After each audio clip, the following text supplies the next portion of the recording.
ಅಗಣಿತ ಗುಣನೇ ಸಮಾನ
ನಾನು ಮಾಡಿದ ಕರ್ಮದ ಫಲವು ಎಂದಿಗೆ ನಿಶೇಷವಾಗಿ ತೀರಿ ಎಂದಿಗೆ ಪರಮ ಪುರುಷನು ತನ್ನ ಅಭಯ ಹಸ್ತವನ್ನು ನನ್ನ ಮಸ್ತಕದ ಮೇಲಿರಿಸುವನು. ಯಾವ ಮಹಿಮಾ ಪುರುಷನನ್ನು ನೋಡಲು ಯೋಗಿಗಳು ಹಗಲಿರುಳು ತಪಸ್ಸನ್ನಾಚರಿಸಿ ಬಳಲುತ್ತಿರುವರು. ಯಾವಾತನ ಮಂಗಳ ಸ್ವರೂಪವು ಅನವರತವೂ ನನ್ನ ಹೃದಯದಲ್ಲಿ ನೆಲೆಗೊಂಡಿರುವುದು. ಯಾವಾತನು ಸಕಲ ಜೀವಿಗಳಿಗೂ ಆಧಾರನು, ಸಮಸ್ತಕ್ಕೂ ಕರ್ತನು, ಅಂತಹ ಕರುಣಾನಿಧಿಯು, ಸರ್ವಜ್ಞನು, ಸರ್ವವ್ಯಾಪಿಯೂ ಆದ ಶ್ರೀಕೃಷ್ಣ ಪರಮಾತ್ಮ ಆ ದುರ್ಯೋಧನನ ಬಳಿಗೆ ಬರುತ್ತಿರುವಾಗ ಈ ದೀನನಾದ ನನ್ನನ್ನು ಜ್ಞಾಪಿಸಿಕೊಳ್ಳುವನೇ? ಪರಮಾತ್ಮ, ನಿನ್ನ ದರ್ಶನ ಭಾಗ್ಯ ದೊರಕುವ ತನಕ ಈ ಕ್ಷೀರಪಾನದಿಂದಲೇ ನನ್ನ ಪ್ರಾಣವನ್ನು ಧರಿಸಿಕೊಂಡಿರುವೆ. ಕೃಷ್ಣಾರ್ಪಣಮಸ್ತು, ಕೃಷ್ಣಾರ್ಪಣಮಸ್ತು, ಕೃಷ್ಣಾರ್ಪಣಮಸ್ತು.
ಭಕ್ತ ಶಿರೋಮಣಿ.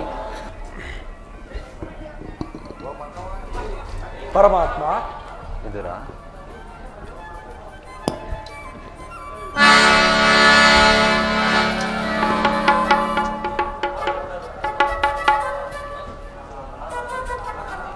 ಪರಮಾತ್ಮ, ವಿದುರ, ಈ ದೀನನ ಮೇಲೆ ದಯ ತೋರಿ ಇಂದಿಗೆ ದರ್ಶನವೆತ್ತಿಯ ತಂದೆ, ನಿಮ್ಮ ಪಾದಧೂಳಿಯಿಂದ ಈ ಕುಟೀರವು ಪವಿತ್ರವಾಯಿತು. ಪ್ರಥಮ ವಂದನವಯ್ಯ ಪರಮ ಪುರುಷ,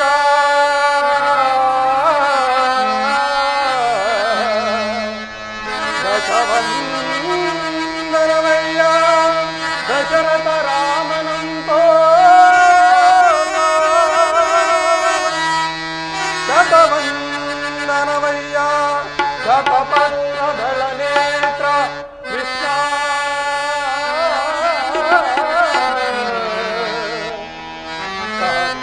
ಸಹಸ್ರವಂದನವಯ್ಯ ಸರಸಿಜಾಕ್ಷ, ಲಕ್ಷವಂದನವಯ್ಯ ಲಕ್ಷ್ಮೀ ರಮಣ,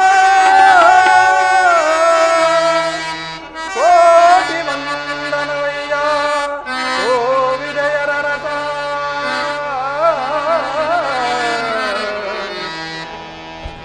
ಕೋಟಿ ವಂದನವಯ್ಯ ಮುಜುಕುಂದವರದ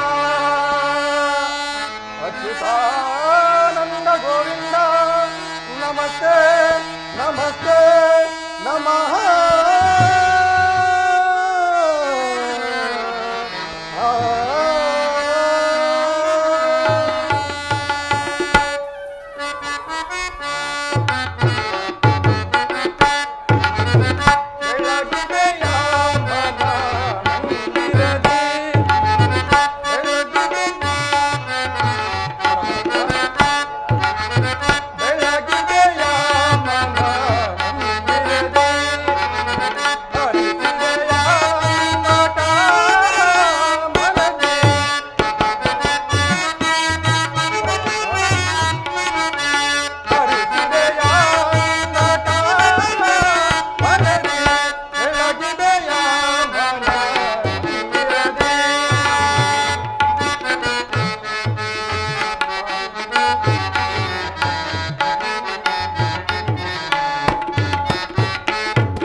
ವಿದುರ, ಪರಮಾತ್ಮ, ನಿನ್ನ ಕೊಂಡಾಟವು ಹಾಗಿರಲಿ, ನಾ ಮಾರ್ಗಾಯಾಸದಿಂದ ಬಹಳ ಬಳಲಿ ಬಂದಿರುವೆ. ಮೊದಲು ಏನಾದರೂ ಆಹಾರ ಕೊಡು. ಪರಮಾತ್ಮ, ಸಕಲ ಲೋಕಗಳನ್ನು ತಮ್ಮ ಉದರದಲ್ಲಿ ಅಡಗಿಸಿಕೊಂಡು ಸಕಲ ಚರಾಚರ ಪ್ರಪಂಚವನ್ನ ಪಾಲಿಸುತ್ತಿರುವ ತಮಗೆ ಈ ಅಣುಸ್ವರೂಪನಾದ ನಾನು ಏನನ್ನು ತಾನೇ ಕೊಡಬಲ್ಲೆ ದೇವ? ವಿದುರ, ನಾನೇನು ಕಾರ್ಯಾರ್ಥವಾಗಿ ಆ ದುರ್ಯೋಧನನ ಬಳಿಗೆ ಹೋಗುತ್ತಿರುವಾಗ ನಿನ್ನ ಭಕ್ತಿ ಎಂಬ ಪಾಶವು ಅಡ್ಡಲಾಗಿ ಬಂದು ನನ್ನನ್ನು ಇಲ್ಲಿಯವರೆಗೂ ಸೆಳೆದು ತಂದಿರುವುದು. ನೀನೇನು ಸಾಮಾನ್ಯನೇ ವಿದುರ? ಮಾನವ ಗುಣ ಗಂಭೀರ ವಿದುರ, ಎನ್ನೊಳು ಈ ಪರಿತಾಮಸವೇಕೆ ಬಲ್ಲೆ ನಿನ್ನಯ ಮನವ, ಬಿಡು ಬಿಡು ಬಲ್ಲೆ ನಿನ್ನಯ ಮನವ, ಬಲ್ಲೆ ನಿನ್ನಯ ಮನವ. ಕೊಡವಿಯೋ ಭಕ್ತರಿರೋ ಮಣಿ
ಸತತವು ನನ್ನನ್ನೇ ಧ್ಯಾನ ಮಾಡುತ್ತಾ ಪ್ರಪಂಚದ ಭೋಗ ವಸ್ತುಗಳನ್ನ ತ್ಯಾಗ ಮಾಡಿ ಗೋಮಾತೆಯ ಕ್ಷೀರದಿಂದಲೇ ಜೀವಿಸುತ್ತಿರುವ ನಿನ್ನ ಭಕ್ತಿಯನ್ನ ನಾನರಿಯನೆ. ಅದಿರಲಿ, ಬಹಳ ಹಸಿವಾಗುತ್ತಿರುವುದು, ಏನಾದರೂ ಆಹಾರ ಕೊಡು. ನನ್ನ ಬಳಿ ಗೋಮಾತೆಯ ಕ್ಷೀರವಲ್ಲದೆ ಮತ್ತೇನಿರುವುದು? ಏನು ವಿದುರ? ಕ್ಷೀರವೇ? ಕ್ಷೀರ ನನಗತ್ಯಂತ ಪ್ರಿಯವಾದ ಆಹಾರ. ವಿದುರ, ನೀನು ಬಲ್ಲೆಯ? ಚಿಕ್ಕಂದಿನಲ್ಲಿ ನಾನು ಕ್ಷೀರಕ್ಕಾಗಿ ಮನೆ ಮನೆಗೆ ಹೋಗುತ್ತಿದ್ದುದನ್ನ, ಗೆಳೆಯನಾದ ಕುಚೇಲನ್ನು ತಂದಿತ್ತ ಅವಲಕ್ಕಿಯ ಸಾರ ಆಹಾ ಈಗಲೂ ಸವಿದಂತಿರುವುದು. ರಾಮಾವತಾರದಲ್ಲಿ ಭಕ್ತಳಾದ ಶಬರಿಯು ಕಚ್ಚಿ ನೋಡಿ ಆರಿಸಿಟ್ಟ ಹಣ್ಣಿನ ರುಚಿಯು ಈಗಲೂ ನೆನಪಿನಲ್ಲಿರುವುದು. ವಿದುರ, ಈಗ ನಿನ್ನ ಬಳಿಯಲ್ಲಿರುವ ಕ್ಷೀರವು ಅದೆಲ್ಲದಕ್ಕಿಂತಲೂ ಅತ್ಯುತ್ತಮವಾದದ್ದು. ಎಲ್ಲಿ? ಅದನ್ನೇ ಕೊಡು.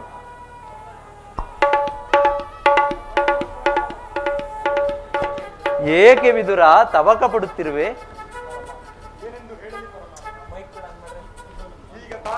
ಕ್ಷೀರವನ್ನು ತಮಗರ್ಪಿಸಿ ಪ್ರಸಾದದ ರೂಪದಲ್ಲಿ ನಾನೇ ಪಾನ ಮಾಡಿದೆ. ಏನು, ನನಗರ್ಪಿಸಿದೆಯಾ? ನನಗರ್ಪಿತವಾದ ಮೇಲೆ ತಳಭಾಗದಲ್ಲಿ ಸ್ವಲ್ಪವಾದರೂ ಕ್ಷೀರವಿರಬೇಕಲ್ಲವೇ? ಎಲ್ಲಿ? ಅದನ್ನೇ ಕೊಡು. ನೋಡಿದೆಯ ವಿದುರ, ತಳಭಾಗದಲ್ಲಿ ಕ್ಷೀರವಿದ್ದರೂ ಇಲ್ಲ ಎಂದು ಹೇಳುತ್ತಿರುವೆ. ಎಂತಹ ಸುಳ್ಳುಗಾರನಯ್ಯ ನೀನು. ಅದರಿಂದ ತಮ್ಮ ತುದಿ ನಾಲಿಗೆಯೂ ಸಹ ನೆನೆಯುವುದಿಲ್ಲ. ಏಕೆ ನೆನೆಯುವುದಿಲ್ಲ? ನೋಡುತ್ತಿರು.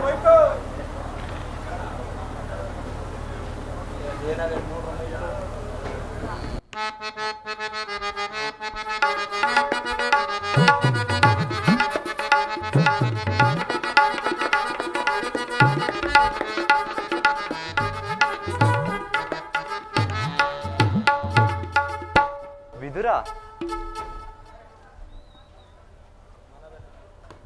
ವಿದುರ, ಮನದಲ್ಲಿ ಭಕ್ತಿ ಎಂಬ ಕ್ಷೀರ ಸಾಗರವನ್ನೇ ತುಂಬಿಟ್ಟುಕೊಂಡು ಮನೆಯಲ್ಲಿ ಕ್ಷೀರವಿಲ್ಲ ಎಂದು ಹೇಳುತ್ತಿರುವೆಯಲ್ಲ, ಅದೋ ಅಲ್ಲಿ ನೋಡು.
ಕ್ಷೀರಸಾಗರ ಶೇನನಾದ ನೀನು ನನ್ನನ್ನು ಕೃತಾರ್ಥನನ್ನಾಗಿ ಮಾಡಿದೆ.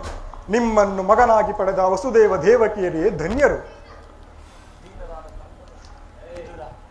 ವಿದುರ, ಪರಮಾತ್ಮ, ನಾನಿಂದು ಪಾಂಡವರ ರಾಯಭಾರಿಯಾಗಿ ದುರ್ಯೋಧನ ಆಸ್ಥಾನಕ್ಕೆ ಹೋಗುತ್ತಿರುವೆನು. ಭಕ್ತರಾದ ಪಾಂಡವರಿಗೆ ದೂತತ್ವವನ್ನು ವಹಿಸಿ ಭಕ್ತ ರಕ್ಷಕನೆಂಬ ಬಿರುದನ್ನು ಪಾಲಿಸಿದ ನಿನ್ನ ಮಹಿಮೆಯನ್ನು ಎಷ್ಟು ಕೊಂಡಾಡಿದರೂ ಸಾಲದು. ಪರಮಾತ್ಮ, ಆ ಭಕ್ತರಾದ ಪಾಂಡವರನ್ನು ರಕ್ಷಿಸುವ ಭಾರ ನಿಮ್ಮದು. ವಿದುರ, ಭೂಭಾರ ಮಿತಿಮೀರಿದೆ. ಅಧರ್ಮವು ತಾಂಡವವಾಡುತ್ತಿದೆ. ಬೆಳೆಯ ನಡುವಿನ ಕಳೆಯ ನಿವಾರಣೆಗಾಗಿ ಈ ಸಮರ. ಬಿಡಲಾರೆ ಕೇಳು ವಿದುರ, ಧರ್ಮವ ಹದಗೆಡಿಸುವ ಬಿಡಲಾರೆ ಕೇಳು ವಿದುರ, ಧರ್ಮವ ಹದಗೆಡಿಸುವ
ಪರಮಾತ್ಮ, ನಾನಿಂದು ನನ್ನ ಅತ್ತೆಯಾದ ಕುಂತಿ ದೇವಿಯೊಡನೆ ಅತಿ ರಹಸ್ಯವಾದ ವಿಚಾರವೊಂದನ್ನ ಮಾತನಾಡಿಕೊಂಡು ಆ ದುರ್ಯೋಧನನ ಆಸ್ಥಾನಕ್ಕೆ ಹೋಗುವೆನು.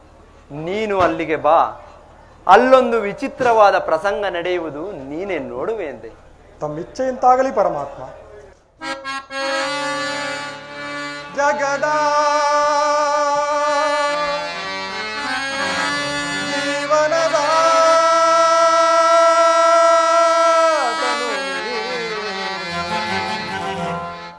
ಆದಿತ್ಯ ಕುಣಿತೆ ಮಾಯೆಯ ಕವಿತೆ, ಆದಿತ್ಯ ಕುಣಿತೆ ಮಾಯೆಯ ಕವಿತೆ, ಮನ ಹಿಡಿಯುವ ಮೋಹನ ರೂಪ ಜಗದ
ಕುಂತಿದೇವಿ. ಪರಮಾತ್ಮ, ಪ್ರಣಾಮಗಳು. ಅಮ್ಮ ಕುಂತಿದೇವಿ, ನಾನು ನಿನಗೆ ಒಂದು ವಿಷಯವನ್ನು ಹೇಳುವೆನು, ಅದನ್ನು ನಡೆಸಿಕೊಡುವೆ ತಾನೆ? ಪರಮಾತ್ಮ, ನಿಮ್ಮ ಮಾತಿಗೆ ನಾನು ಎಂದಾದರೂ ಪ್ರತಿಯಾಡಿರುವೆನೆ? ಕುಂತಿದೇವಿ, ನೀನು ಕನ್ನಿಕಾವಸ್ಥೆಯಲ್ಲಿರುವಾಗ ದೂರ್ವಾಸ ಮುನಿಗಳಿಗೆ ಮಾಡಿದ ಸೇವೆಯನ್ನ ಮೆಚ್ಚಿ ದೂರ್ವಾಸ ಮುನಿಗಳು ನಿನಗೆ 5 ಮಂತ್ರಗಳನ್ನು ಜಪಿಸಲು ವರವಾಗಿ ನೀಡಿದ್ದರಲ್ಲವೇ? ಆ ಮಂತ್ರಗಳು ಜಪಿಸುವವೋ ಇಲ್ಲವೋ ಎಂದು ಪರೀಕ್ಷಿಸಲು ನೀನು ಮೊದಲ ಮಂತ್ರವಾದ ಸೂರ್ಯ ಮಂತ್ರವನ್ನು ಜಪಿಸಲು ಸೂರ್ಯ ದೇವನು ಪ್ರತ್ಯಕ್ಷನಾಗಿ ಓರ ಪುತ್ರನನ್ನು ಕರುಣಿಸಿರಲಿಲ್ಲವೇ? ನೀನು ಕನ್ನಿಕೆಯಾಗಿದ್ದರಿಂದ ಲೋಕಾಪವಾದಕ್ಕೆ ಹೆದರಿ ಆ ಮಗುವನ್ನು ನದಿಯಲ್ಲಿ ತೇಲಿಬಿಟ್ಟಿದ್ದೆಯಲ್ಲ. ಪರಮಾತ್ಮ, ನೀವು ಹೇಳುತ್ತಿರುವುದೆಲ್ಲವೂ ಸತ್ಯವಾಗಿದೆ. ಅಮ್ಮ ಕುಂತಿದೇವಿ, ಆ ಮಗುವು ನದಿಯಲ್ಲಿ ತೇಲುತ್ತಾ ಮುಂದೆ ಸಾಗಿ ಓರ್ವ ಸೂತರಿಗೆ ಸಿಗಲು ಆ ಸೂತರು ವಸುಸೇಣ ಎಂಬ ನಾಮಾಂಕಿತದಿಂದ ಆ ಮಗುವನ್ನು ಸಾಕಿ ಸಲುಗಿದರು. ಮುಂದೆ ಅವರು ಪರಶುರಾಮರಿಂದ ಧನುರ್ವಿದ್ಯಾಭ್ಯಾಸವನ್ನು ಕಲಿತ ಈಗ ಪಾಂಡವರ ಬೆಂಬಲಕ್ಕೆ ನಿಂತಿರುವನು ಅವರೇ ಕರ್ಣ. ಏನು, ಕರ್ಣನು ಬದುಕಿರುವನೇ? ಬದುಕಿರುವನು ಮಾತ್ರವಲ್ಲ, ಅರ್ಜುನನ ಶಿರಸ್ಸನ್ನು ತೆಗೆಯಲು ಕಾತರಿಸುತ್ತಿರುವನು. ಆದುದರಿಂದ ಸಮಯವು ದೊರೆತಾಗ ಆತನನ್ನು ಭೇಟಿ ಮಾಡಿ ತೊಟ್ಟ ಬಾಣವನ್ನು ಮತ್ತೆ ತೊಡಬೇಡ ಎಂಬ ಪ್ರಮಾಣವನ್ನು ಮಾಡಿಸಿಕೊ. ಮತ್ತೆ ಈ ವಿಷಯವನ್ನು ಯಾರೊಂದಿಗೂ ತಿಳಿಸಬೇಡ. ನೀನು ಮನಸ್ಸು ಮಾಡಿದರೆ ಕರ್ಣನು ಪಾಂಡವರೊಡನೆ ಸೇರಿ 6 ಜನ ಸುಖವಾಗಿ ರಾಜ್ಯಭಾರ ಮಾಡುವಂತೆ ನೀನು ಮಾಡಬಲ್ಲೆ. ಅದಕ್ಕಿಂತ ಈ ಹೆತ್ತ ಒಟ್ಟಿಗೆ ಸಂತೋಷವಲ್ಲವೇ? ಕುಂತಿದೇವಿ, ನೀನು ಏನು ಬೇಕಾದರೂ ಹೇಳು, ಆದರೆ ಆ ಕರ್ಣನು ಕೌರವರನ್ನು ಬಿಟ್ಟು ಬರತಕ್ಕವನಲ್ಲ. ಈ ಸಮಯದಲ್ಲಿ ಮರುಕಪಟ್ಟರೆ ನಿನ್ನ ಮಕ್ಕಳೈವರನ್ನು ನಾಶ ಮಾಡುವನು. ಆದುದರಿಂದ ನಾನು ಹೇಳಿದ ಹಾಗೆ ಮಾಡು. ಹಾಗೆ ಆಗಲಿ ಪರಮಾತ್ಮ, ನೀನು ಹೇಳಿದಂತೆ ನಡೆದುಕೊಳ್ಳುವೆನು. ಉಳಿದಿದ್ದು ದೈವ ಇಚ್ಛೆ. ಅಮ್ಮ ಕುಂತಿದೇವಿ, ನಾನಿನ್ನು ಬರುತ್ತೇನೆ. ಕೌರವರ ಆಸ್ಥಾನಕ್ಕೆ ಹೋಗಿ ಸಂಧಿಗಾಗಿ ಪ್ರಯತ್ನ ಪಡುವೆನು. ಹಾಗೆ ಆಗಲಿ ಪರಮಾತ್ಮ.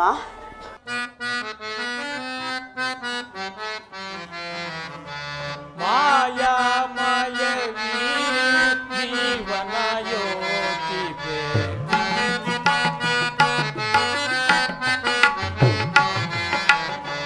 ಮಾಯಾ ಮಾಯವೀ ಜೀವನ ಯೋಚಿಪೆ ತೋಯ ಜಾಚನೆ ಉಭಯವ ತೋರಿ ಮಾಯಾ ಮಾಯವೀ ಜೀವನ ಯೋಚಿಪೆ ತೋಯ ಜಾಚನೆ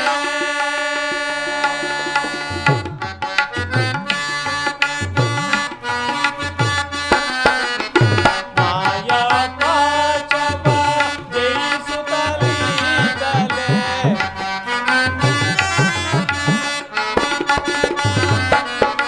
ಮಾಯಾ ಪಾಚವ ಜಯಿಸುತ್ತಲಿದ್ದಲೆ ನೀಯುವೆ ಅರಣವ ನ್ಯಾಯದ ನೀಯುವೆ ಅರಣವ ನ್ಯಾಯದ ತೋಯ ಜಾಚನೆ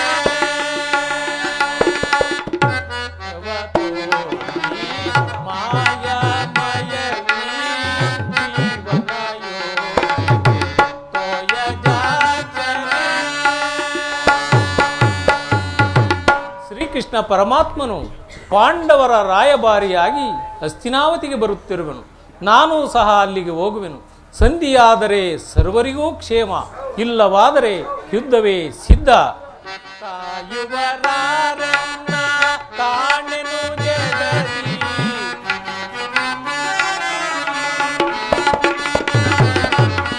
ಕಾಯುವರಾರನ್ನ ಕಾಣೆನು ಜಗದಿ ಮಾಯಾ ಪಾಚದ ನಿಧಿಯೊಳು ಸಿಲುಕಿ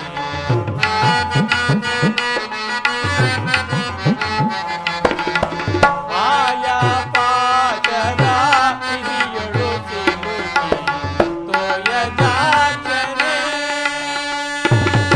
ಉಭಯವ ತೋರಿ ಮಾಯಾ ಮಯವೀ ಜೀವನ ಯೋಚಿಪೆ ತೋಯ ಜಾಚನೆ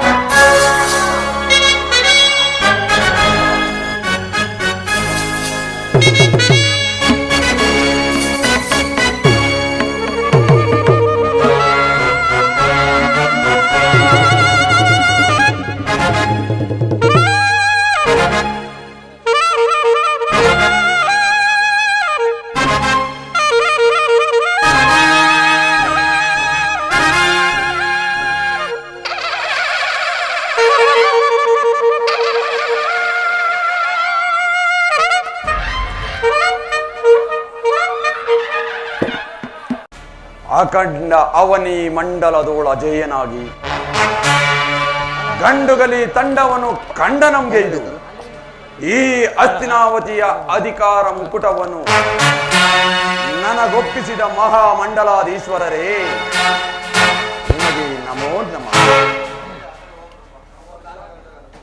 ಒಂದೇ ಗುರು ದ್ರೋಣಾಚಾರ್ಯರೇ, ನಿಮಗೆ ನಮೋ ನಮಃ.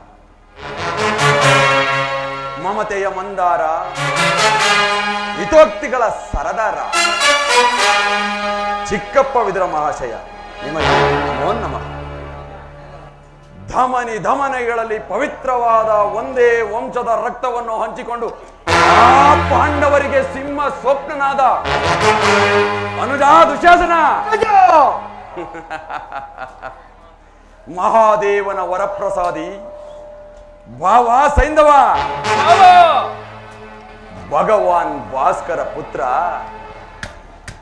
ಎನ್ನ ಪ್ರಾಣ ಮಿತ್ರ ಹಂಗಾದಿಪ ಕರ್ಣ, ಸ್ವಾಗತ ಸುಸ್ವಾಗತ ಮಿತ್ರ.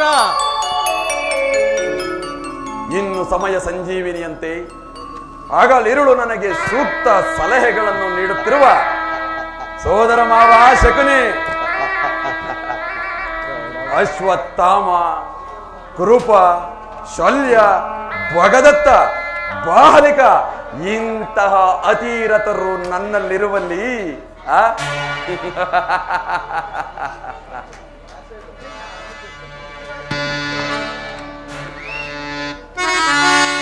ಜಗದತ್ಯದ್ಭುತ ಮನ್ವಂತರ ಸಕಲ ಸಾಮಂತರಿಗಳೂರಿ ನೆರೆಯುತ್ತಿರುವ ರಾಜೇಶ್ವರ ಗುರುಕುಲ ಪ್ರಚಂಡ ದಂಡ ಬಲ ಪಂಡಿತನಾದ ಗುರುಕುಲ ಪ್ರಚಂಡ ದಂಡ ಬಲ ಪಂಡಿತನಾದ ಈ ಧೃತರಾಷ್ಟ್ರ ಕುಮಾರಗೆ ಅವ್ಯಾರು ಸಾಡಿ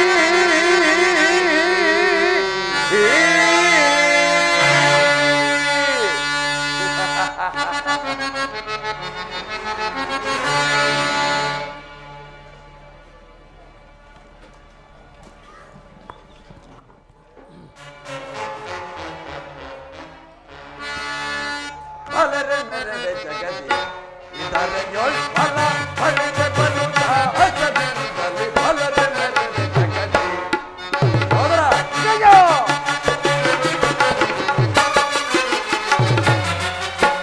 ಫಲದ ನೆರೆದ ಜಗದಿ ಇದರ ಯೋಳ್ ಫಲ ಫಲದ ಬಲುತ ಹಸದಿಂದಲಿ ಫಲದ ನೆರೆದ ಜಗದಿ ಐನವ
ಪರಮ ಪೂಜ್ಯರಾದ ಆಚಾರ್ಯರೇ, ಒಂದು ವಿಚಿತ್ರವಾದ ವರ್ತಮಾನವನ್ನು ಕೇಳಿದಿರಾ?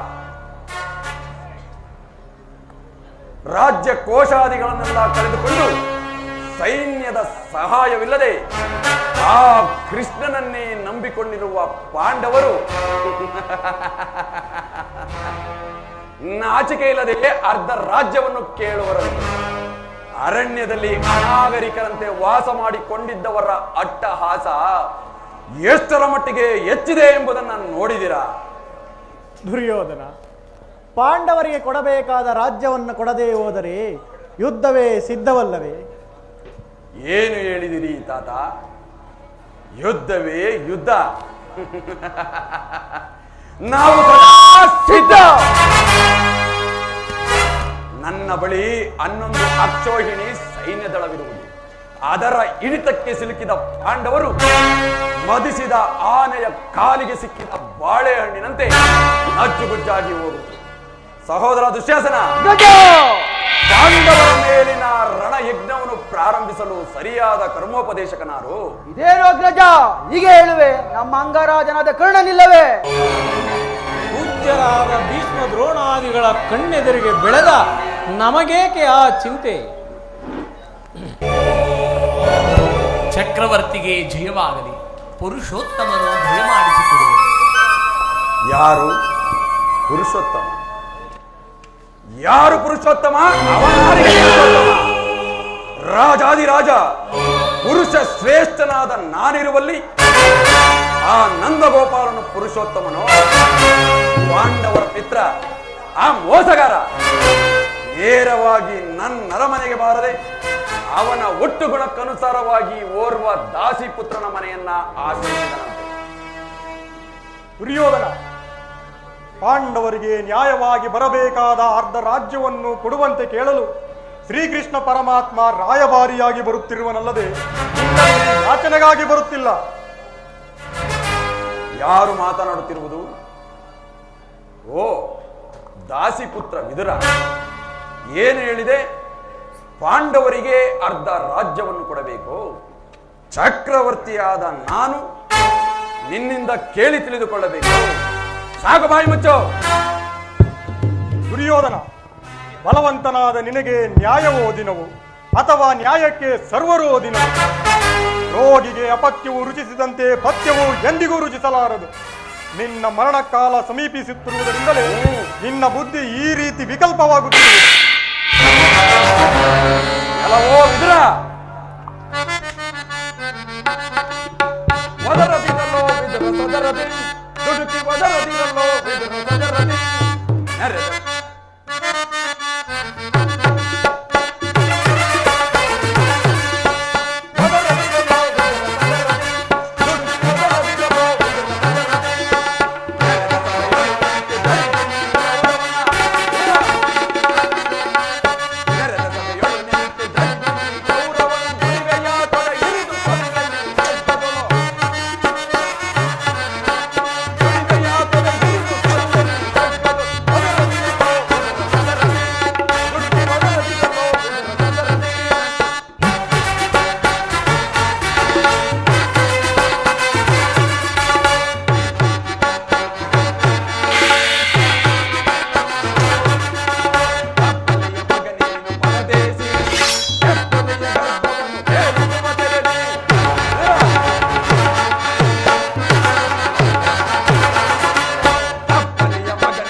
ಸಕಲ ವೀರರಿಂದ ಪರಿವೃತ್ತನಾದ ಈ ಚಕ್ರವರ್ತಿ ಓರ್ವ ದಾಸಿ ಪುತ್ರನ ನೀತಿ ವಚನ ಅನವಶ್ಯಕ.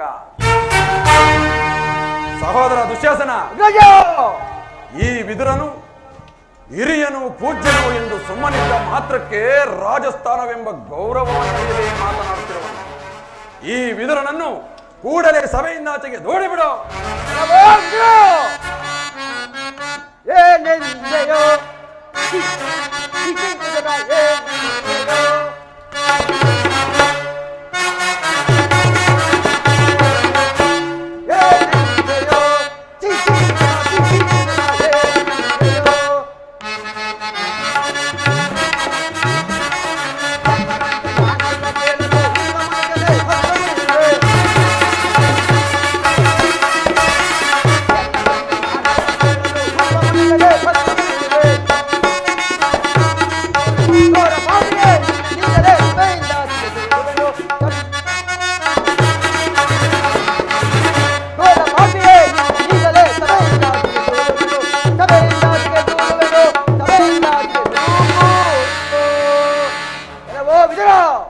ನಮ್ಮ ಅಣ್ಣನ ಆಜ್ಞಾನುಸಾರವಾಗಿ ಈಗಲೇ ಸಭೆಯನ್ನು ಬಿಟ್ಟು ಹೊರಡು, ಇಲ್ಲವಾದರೆ ಅನರ್ಥವಾದೀತು ಜೋಕೆ.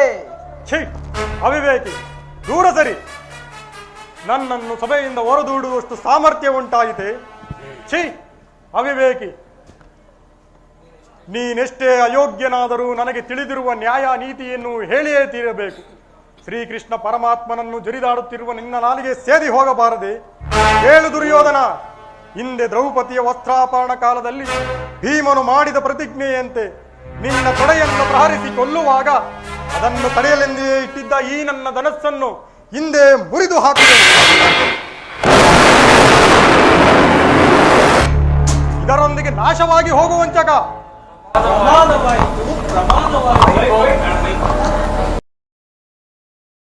ಮಿತ್ರ ಪೂಜ್ಯನಾದ ವಿದುರನನ್ನು ಅಪಾಸ್ಯಕ್ಕೀಡು ಮಾಡಿ ಸರ್ವೋತ್ತಮವಾದ ಬಿಲ್ಲಿನ ಸಹಾಯವನ್ನು ಕಳೆದುಕೊಂಡೆಯಲ್ಲ. ಆತನು ಧನುರ್ಧಾರಿಯಾಗಿ ನಿಂತಿದ್ದರೆ 3 ಲೋಕದಲ್ಲಿಯೂ ಆತನನ್ನು ಜಯಿಸಲೇ ಇಲ್ಲದಂತಾಗಿತ್ತು ಮಿತ್ರ. ಕರ್ಣ, ಮಿತ್ರ, ಈತನ ಗೊಡ್ಡು ಬೆದರಿಕೆಗೆ ನೀನು ಹೆದರುವುದೇ? ಇವನು ಎಂದು ತಾನೇ ಬಿಲ್ಲ ಹಿಡಿದು ಯುದ್ಧ ಮಾಡಿರುವನು. ನೀವಾರಾದರೂ ಕಂಡಿರಾ? ಹೋಗಲಿ ಬಿಡಿ. ಈಗ ಎಲ್ಲರೂ ಕೇಳಿರಿ. ದೂತನಾಗಿ ಬರುತ್ತಿರುವ ಕೃಷ್ಣನಿಗೆ ಸಭೆಯಲ್ಲಿ ಯಾರಾದರೂ ಎದ್ದು ನಿಂತು ಗೌರವಿಸಿದ್ದೇ ಆದಲ್ಲಿ ಅಂತವರು ಕೂಡಲೇ ಸಭೆಯಿಂದಾಚೆಗೆ ಹೋಗಬೇಕಾದೀತು. ಎಚ್ಚರ! ಸಹೋದರ ದುಶ್ಯಾಸನ, ನಮ್ಮ ಸೇನಾಧಿಕಾರಿಗಳ ಪಟ್ಟಿಯನ್ನು ಸಿದ್ಧಪಡಿಸು ಎಂದು ಹೇಳಿದ್ದನಲ್ಲ, ಅದು ಸಿದ್ಧವಾಗಿರುವುದೇ? ಹೌದು ಅಗ್ರಜ, ಸಿದ್ಧವಾಗಿರುವುದು. ಎಲ್ಲಿ ಅದನ್ನು ಕೃಷ್ಣನು ಇಲ್ಲಿಗೆ ಬಂದಾಗ ನಾನು ಅದನ್ನೇ ನೋಡುತ್ತಾ ಕುಳಿತುಕೊಳ್ಳುವೆನು. ಇದೋ ಅಗ್ರಜ, ಸ್ವೀಕರಿಸು.